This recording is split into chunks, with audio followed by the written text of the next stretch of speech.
से तस्वीरें आप देख रहे थे। मुख्यमंत्री यहां पर पहुंचे हुए हैं। आदिवासी नृत्य महोत्सव का आज आखिरी दिन है।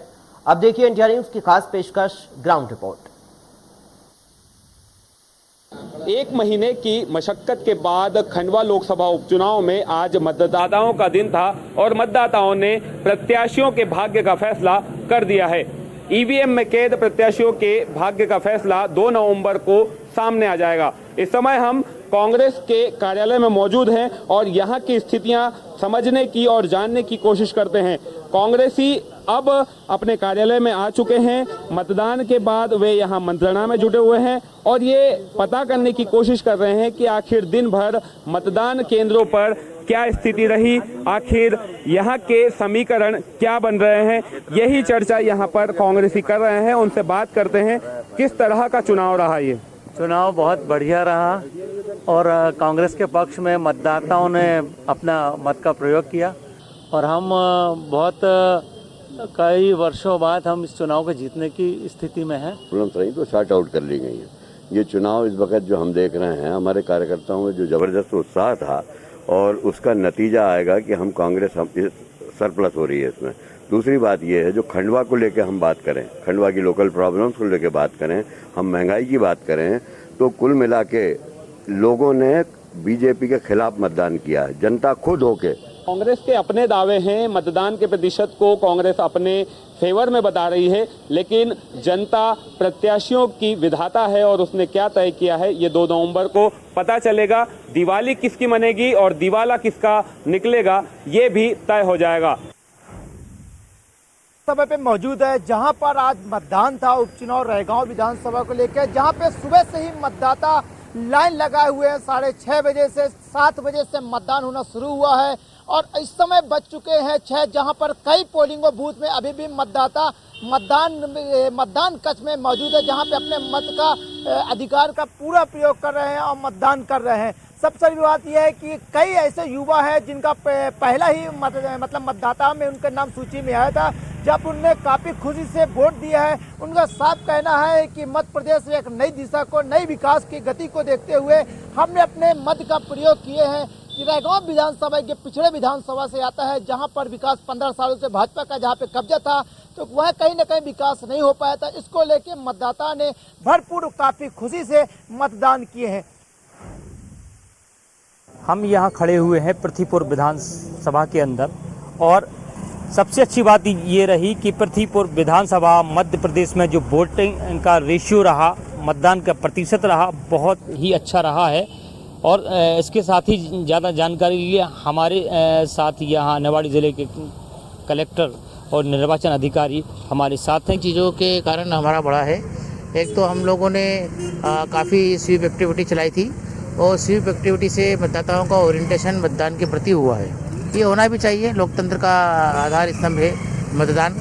और दूसरी बात, हम लोगों ने मतदाताओं को जो हमारे फैसिलिटी सेंटर है उन्होंने बहुत अच्छी तरह से काम किया है और मतदाताओं को किसी प्रकार की असुविधा नहीं हुई और काफ़ी जल्दी उनका मतदान कार्य संपादित हुआ है। व्यवस्था के लिए आपको पता है कि हम लोगों ने लगभग 1200 पुलिसकर्मी हमारे यहाँ पे मौजूद हैं। इसके अलावा जो FST, SST और जो फ्लाइंग स्क्वाड लगे हुए हैं।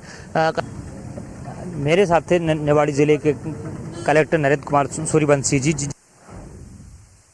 लोकसभा के अंतर्गत 8 विधानसभाओं में लगातार नागरिक मतदान कर रहे हैं। वहीं सनावत के पास ग्राम पंचायत बासवा में एक गांव ऐसा है जहां नागरिकों ने मूलभूत सुविधा नहीं होने से चुनाव का बहिष्कार कर दिया है। वहीं ये स्थिति है कि गांव में 420 मतदाताओं के बीच मात्र एक व्यक्ति ने वोट डाला है, जबकि नागरिक इस बात का विरोध जताते हुए मतदान का बहिष्कार कर चुके हैं। वहीं प्रशासनिक अधिकारियों ने, जनपद क्षेत्र के अधिकारियों ने यहाँ पर आकर ग्रामीणों से चर्चा की, लेकिन कोई समाधान नहीं निकला। वहीं यहाँ पर आया हुआ मतदान दल यहाँ पर मतदाताओं का इंतजार कर रहा है। लगातार लोग पर्यावरण के प्रति भी सचेत हुए हैं और यही वजह है कि भोपाल में इस बार दीपावली पर मिट्टी की मूर्तियों की डिमांड ज्यादा है। मैं इस वक्त खड़ा हूं भोपाल के मैनेट इलाके में और यहाँ मैं आपको दिखाता हूं कि जो दीपावली पर लक्ष्मी जी की पूजा की जाती है उसमें जो मूर्तियां लगती हैं वो किस तरह से मिट्टी की प्रतिमाएं बनाई जा रही हैं। हर साल की अगर बात करें तो POP यानी प्लास्टर ऑफ पेरिस की मूर्तियां ज्यादा डिमांड में रहती हैं, क्योंकि खासी बनावट उनकी अच्छी रहती है, साफ सुथरी सुंदर दिखाई देती हैं और काफ़ी सिंथेटिक कलर से वो सजाई जाती हैं। यही वजह है कि सिंथेटिक मूर्तियों की डिमांड रहती है, लेकिन इस बार भोपाल में मिट्टी की प्रतिमाएं, इको फ्रेंडली प्रतिमाएं बनाई जा रही हैं। ये प्रतिमाएं कितनी डिमांड में है, इसके लिए ये प्रतिमा बनाने वाले हमारे साथ मौजूद हैं। सबसे पहले आपका नाम बताइए। लक्ष्मी नारायण जी, कैसे आइडिया आया आपको? मिट्टी की प्रतिमाओं की डिमांड रहती है क्या? साहब सब लोग परेशान करते हैं, इधर आके नगर निगम वाले तक, पुलिस वाले तक परेशान करते कि मूर्ति पीओपी की मूर्ति मत बनाओ, मिट्टी की बनाओ, मिट्टी की बनाओ। गणेश जी भी मिट्टी के बनाए थे, वो चले नहीं, उनमें सफाई नहीं आती सर। अभी क्या डिमांड रहती है मिट्टी की मूर्तियों की? हाँ अभी तो रहती है, थोड़ी बहुत ही गुजरिए चलती बस, और वो लक्ष्मी गुजरी वो नहीं चलती लक्ष्मी जी जी। तो क्या अंतर है ये पीओपी में और मिट्टी की प्रतिमाओं में? क्या अंतर आता है बनाने में? उसमें इसमें ज़्यादा मेहनत है मिट्टी में। कैसे? मट्टी सानो, मट्टी लाओ खरीद के, फिर बनाओ, उसे जोड़ो, सब कुछ करना पड़ता है उसका। दिवाली पर्व जैसे जैसे नज़दीक आ रहा है, वैसे वैसे दिवाली की तैयारियां भी शुरू हो गई हैं, लोगों के अंदर खुशियां भी हैं। मैं इस वक्त छिंदवाड़ा के जो जेल बगीचे में खड़ा हुआ हूँ। यहाँ पर फटाके की दुकानें सज गई हैं। मेरे पीछे आप देख सकते हैं, ये तमाम दुकानें जो हैं फटाके की यहाँ पर लगाई गई हैं। यहाँ पर लोग आएंगे, आतिशबाजी खरीदेंगे और दीपावली के दिन आतिशबाजी जो है वो फोड़कर अपनी खुशी जाहिर करेंगे। तमाम गाइडलाइन है यहाँ पर। फायर ब्रिगेड जो है प्रशासन को खड़ी रखनी है। पीछे की तरफ फायर ब्रिगेड रखी हुई है, खड़ी करी गई है, ताकि किसी प्रकार की कोई घटना दुर्घटना होती है तो ये फायर ब्रिगेड तत्काल जो है वो कार्रवाई कर सके। वहीं जो क्या प्रशासनिक गाइडलाइन है यहाँ पर जो फटाखा दुकान चलाते हैं, मैं उनसे जानता हूँ। देखिए, कोविड का काल भी है, लोग यहाँ ग्राहक भी अब लगातार आएंगे। किस तरह प्रशासनिक गाइडलाइन को पालन करेंगे आप? मास्क लगा के आए ग्राहक, सैनिटाइजर का उपयोग करें और भीड़ भी मतलब कि भीड़ ना लगाएं। अभी तो फिलहाल जो है लोग धीरे धीरे आना शुरू होंगे, अभी तो शुरुआती दौर है, भीड़ एकदम से बढ़ेगी? नहीं, भीड़ एक से नहीं बढ़ेगी। आजकल ये हो रहा है कि भीड़ से बचने के लिए आदमी 2-3 दिन निकली पहले ही 2-3 दिन पहले ही खरीदी कर ले रहे हैं, लोग जागरूक हो गए। हालांकि प्रशासनिक गाइडलाइन भी है, सैनिटाइजेशन का उपयोग करना है, मास्क लगाना है, जो है दूरी जो है प्रॉपर रखनी है, तो कोविड से ही बचना है, दिवाली भी मनाना है। और ये आतिशबाजी की दुकानें हैं, यहाँ से लोग आतिशबाजी खरीदेंगे और आतिशबाजी जलाकर अपनी दिवाली मनाएंगे। हम अभी खड़े हैं पेट्रोल टंकी पे, आपको मैं दिखाना चाहूंगा। सबसे पहले मैं आपको कीमत दिखा देता हूं कि आप ये देखिए, 6 दिन पहले जो मैंने रेट लिया था उसमें लेकर अभी तक कितना इजाफा हुआ। ये एक्स्ट्रा प्रीमियम पेट्रोल है जिसकी कीमत 111 रुपए 11 पैसे है। और आपको मैं नॉर्मल पेट्रोल की कीमत दिखाना चाहूंगा। ये देखिए, नॉर्मल पेट्रोल की कीमत आपको मैं दिखाना चाहूंगा 106 रुपए 88 पैसे, जो 6 दिन पहले ये 105 रुपए समथिंग पैसे थे। यानी अगर बात किया जाए तो तकरीबन 6 दिन के अंतराल में पेट्रोल में 1 रुपए 34 पैसे और डीजल में 1 रुपए 49 पैसे की बढ़ोतरी देखी जा रही है, जिससे लोगों को खासा परेशानी हो रही है। मेरे साथ कुछ लोग यहाँ खड़े हैं जो पेट्रोल बनाने हैं, तो उनसे जानना चाहेंगे इस पर बढ़ती हुई पेट्रोल को कीमतों को लेकर क्या दिक्कत हो रही है आप लोग? ट्रांसपोर्ट वाला हूँ, मेरी ट्रकें भी चलती हैं, और जैसा कि रेट बढ़ रहा है और आगे सबका अनुमान है कि 150 रुपए तक रेट जाएगा, तो मेरे को तो लगता है स्कूटी देके साइकिल लेना पड़ेगा। और तो कोई कंडीशन रह नहीं गई है। अब आदमी चलाएगा कहाँ से, क्योंकि गाड़ियाँ अब चल नहीं रही है, भाड़े वही है, सबको पता है, खर्चे बहुत है और गाड़ियाँ भी चल नहीं रही। चल रहा है, बहुत दिक्कत हो रहा है। किस तरह की समस्या आ रही है आप लोगों को? हर प्रकार के, इससे कई प्रकार की समस्या, जैसे अन्य सामानों पे बढ़ोतरी हो जाएगी इसके कारण, है ना। इनकम कम है, पेट्रोल महंगा है, तकलीफ है सर बहुत। तो फिर कैसे मैनेज कर रहे हैं आप लोग? कर रहे हैं सर, कम चला रहे हैं, गाड़ी इस टाइप का है। जैसा आपने देखा कि सभी का मानना है कि जो ये कीमतें लगातार जो पेट्रोल डीजल की बढ़ रही हैं कीमतें, वो इन लोगों को खासा परेशान कर रही हैं। अब इनको उम्मीद है शासन प्रशासन से, राज्य सरकार से, केंद्र सरकार से, इन लोगों को यही उम्मीद है कि किसी न किसी तरीके से जो वैट का कम किया जाए या टैक्स में कुछ कमी लाई जाए। बालाघाट में फिर एक बार पेट्रोलियम के दर में बढ़ोतरी हुई है। इस बार 120 पार हो गया पेट्रोल। यहाँ पर पेट्रोल 120 रुपया 6 पैसा हो गया है और डीजल की दर अगर देखें तो 109 रुपया 23 पैसा है। इस तरह से यहाँ पर पेट्रोल और डीजल ने जिस तरह से शतक के बाद अब 120 का भी आंकड़ा पार कर लिया हुआ, कहीं ना कहीं उपभोक्ताओं के लिए चिंता का विषय बनते जा रहा है। चूँकि लगातार जिस तरह से बालाघाट में बढ़ोतरी हो रही है, वह प्रदेश के कहीं, या प्रदेश ही नहीं, कहीं देश के इतिहास, देश में भी इस तरह से कहीं स्थिति नहीं है जो बालाघाट जिला में है। जिस तरह से पेट्रोल और डीजल की दर बढ़ रही है, यहाँ पर कुछ लोग पेट्रोल डलाने आए हैं, हम उन्हीं से जानना चाहेंगे पेट्रोल को लेकर उन लोग किस तरह से इसको महसूस कर रहे हैं। जी भाई साहब बताएं। देखिए, पेट्रोल की कुछ कीमत बढ़ी हुई है। मैं समझता हूँ कि जो बालाघाट में जो बढ़ी है वो पूरे मध्य प्रदेश में इतनी कीमत नहीं है। लगभग 120 से 121 रुपये पेट्रोल जब पहुँचा है और हमारी दूसरी आवश्यकताएं पूरी नहीं हो पा रही हो। इधर पेट्रोल को देखो आप तक कहर बर पा रही है। एक तरह से हम कहें कि आग लगी है, आग। जल्दी अगर कुछ नहीं किया गया तो मैं समझता हूँ कि बहुत तकलीफ आने वाली है। बहुत परेशानी हो रही है। बहुत परेशानी हो रही है, बहुत ज़्यादा। कैसे मेंटेनेंस करते हैं? बहुत तकलीफ हो रही है, मेंटेनेंस करना बड़ा कठिन हो रहा है। कैसे मेंटेनेंस कर रहे हैं? मेंटेनेंस क्या कर रहे हैं सर जी, हमसे रोज कमाने खाने वाले हमारे तो मरना हो गया, बगैर गाड़ी के हम चल भी नहीं पाते। बहुत परेशानी हो रही है। बहुत परेशानी। आज हम पहुंचे हैं गरियाबंद जिले के बहुचर्चित किडनी प्रभावित गांव सुपेबेड़ा में, जहां लोग पानी की वजह से अपना जान गंवा रहे हैं। लोगों में यह मानना है कि यहाँ का पानी पीने से लोगों का किडनी खराब हो रहा है। आइए हम कुछ लोगों से जानकारी लेते हैं कि आपको सरकार के द्वारा क्या मुहैया कराया गया है। आइए हम कुछ बात करते हैं इस यहाँ के ग्रामीण से। जी बताएंगे कि आपको सरकार के द्वारा जो आश्वासन मिला था क्या वो परिपूर्ण हुआ या नहीं हुआ? आप लोग को क्या अवेलेबल पानी, शुद्ध पानी मिल रहा है? किस वजह से लोग आपके यहाँ यानी जान गंवा रहे हैं? सर यहाँ पे मंत्री जी और ना राज्यपाल महोदय जी आए थे। यहाँ पे लगभग 2.5 साल हो गया सर। घोषणा किए थे तेल नदी का शुद्ध पानी और हॉस्पिटल भी आधा अधूरा है सर, अभी कंप्लीट नहीं हुआ। तेल नदी से बोल ही नहीं सकता, आप खुद देख रहे हैं तेल नदी। जिस तरह से यहाँ से प्लानिंग किया गया था कम से कम 11 करोड़ रुपया का, वो सर अभी तक ना 11 करोड़ वही टेबल में ही होगा। मैं सर यहाँ के 9 गांव के कम से कम 200 आदमी को लेके गया था रायपुर। वहाँ पे जन आंदोलन किया गया, वहाँ पे सीएम हाउस गए, हम लोग मुलाकात किए, वहाँ सिर्फ आश्वासन बस मिला। यहाँ से गलत पानी जो मिल रहा है प्लांट का पानी, वही पानी से पी रहा हूँ। लेकिन पीछे मेरा बहुत अभी कमर दर्द हो रहा है। 1 महीना 1.5 महीना के बाद मेरा इन्फेक्शन फिर बढ़ जाता है। बढ़ जाने से मेरे को ज़्यादा परेशानी हो जाती है। ज़्यादा परेशानी होने से मेरे पास थोड़ा गरीब परिस्थिति का आदमी हो, जिससे मेरा इलाज सही नहीं हो पाता।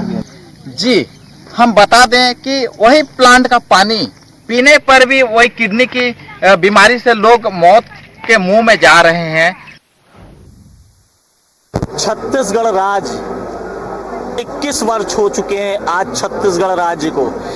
वर्ष 2000 में छत्तीसगढ़ का गठन पूर्व प्रधानमंत्री अटल बिहारी वाजपेयी ने किया था और आज हम नौजवान छत्तीसगढ़ के साथ हैं। जिस तरीके से लाइसेंस बनने के लिए एक आयु सीमा होती है 16 साल और 21 साल, ठीक उसी तर्ज पर यहाँ पर हम वयस्कता की ओर अब अग्रसर है छत्तीसगढ़। तो नौजवान छत्तीसगढ़ में आज हम यहाँ पे परिवहन विभाग के उस स्टॉल में हैं जहाँ एक पंथ दो काज की तर्ज पर राज्योत्सव तो मना ही रहे हैं हम, साथ ही यहाँ पर परिवहन विभाग के स्टॉल में आकर आप राज्योत्सव मनाएंगे। और यहाँ पर यदि आपके पास लर्निंग लाइसेंस नहीं है तो यहाँ तत्काल 5 मिनट में आपको लर्निंग लाइसेंस मिलेगा। आप देख सकते हैं कि मैं यहाँ पर एक टेस्ट दे रहा हूँ, एक लर्नर की तरह मैं यहाँ पर एक टेस्ट दे रहा हूँ। इस टेस्ट के तहत पूरे ये जो सिस्टम देख रहे हैं, कार का पूरा प्रारूप यहाँ देख रहे हैं और यहाँ पे जिस तरीके से एक्सीलेटर है, ब्रेक है, क्लच है, साथ ही यहाँ गियर है। कार के गियर की तरह मैंने यहाँ पे गियर बदल दिए।